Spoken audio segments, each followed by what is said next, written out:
trained, first at the Culinary Institute of America, then in some of the finest kitchens in the U.S. and Europe. Through work and travels, Nayfeld found a connection with food that he wanted to pass on to diners. It's what's behind his award-winning restaurant, Che Fico, described as Italian cuisine through a California lens. As for the name itself, colloquially, it means so cool, which at Che Fico pretty much describes every aspect. San Francisco's Che Fico is a feast for the senses. All of the senses. It's loud and vibrant, and the food is unpretentious and unapologetic. And we are very, very serious about the quality, but we're not very, very serious about ourselves. No talking, just eating. Chef and co-owner David Nayfeld opened the Italian Taverna 4 years ago with business partner Matt Brewer. In Nayfeld's words, it was kismet.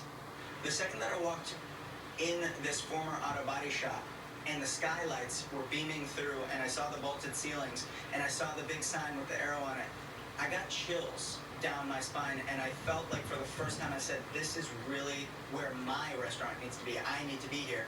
The pasta out. As for the food, I wanted to cook food that I wanted to eat daily. I wanted a restaurant where I could see regulars, and I wanted craveability. Nayfeld calls the cuisine rustic finesse, something you'd find in a small cabin in the Italian countryside or a Tuscan villa. Dishes like chicken marsala and margherita pizza with a crust befitting San Francisco, or even the Cucina Ebraica, Che Fico's Jewish cuisine, which honors the chef's heritage. We have our kind of Roman Jewish ghetto staple, which is a soupli, risotto rice on the inside, and then when you break it, it's melty cheese, a street food. It's just one of the most delicious and kind of comforting things you could ever eat. Oh my God. Nayfeld grew up in San Francisco. His parents escaped religious persecution in the Soviet Union, fleeing to Rome before settling in the U.S. The great thing was that they looked at my brother and I and said, you know, we've made all these sacrifices, and we had a dream for you guys to be able to live the lives you wanted to live. So do the things that make you happy. Don't do things only for money. I'm good with the bigoli and I'm good with the mezzaluna. For Nayfeld, it turned out to be a little of both, finding happiness and money washing dishes at a local restaurant. School was just never something that connected, right? For me, I just missed everything that was said. And it was just painful for me to sit in a classroom.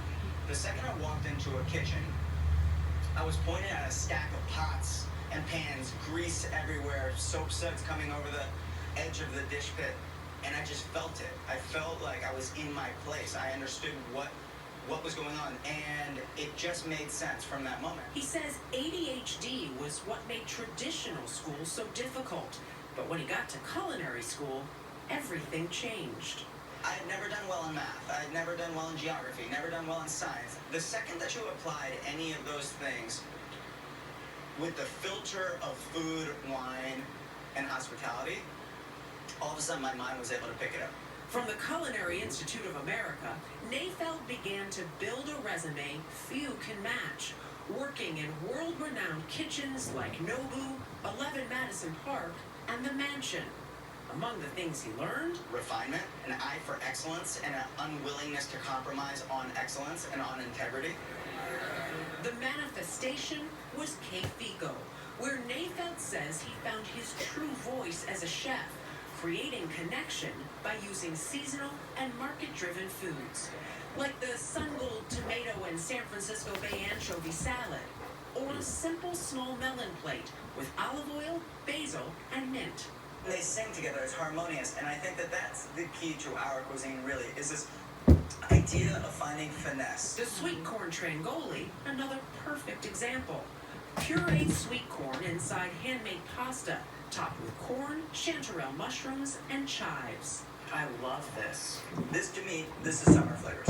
So, once again, simplicity, not over-adorning it, not trying to show too many techniques. The technique is the quality of pasta, the perfection of the cook, and the sourcing of the ingredients, right? Very, very simple. And while Nayfeld clearly takes pride in each bite, dark chocolate and hazelnuts is one of my favorite pairings. He admits his priorities shifted when he became a father to now 3.5-year-old Elena. My restaurant functions without me every single day. The team that we've cultivated here is incredibly talented. That's why it works. And it works because they're incredibly talented. They buy into the ethos and the values. We compensate incredibly well, which is something that I cannot, state enough, which is fair compensation is tantamount to our industry moving forward. It's why K-Fico raised its wages and its prices post-pandemic. We've been able to include a profit-sharing model with our team. We distributed $70,000 from 1/4 of profits to our staff. Folks who have been here for a number of years, managers, dishwashers, Front of house, back of house, everybody.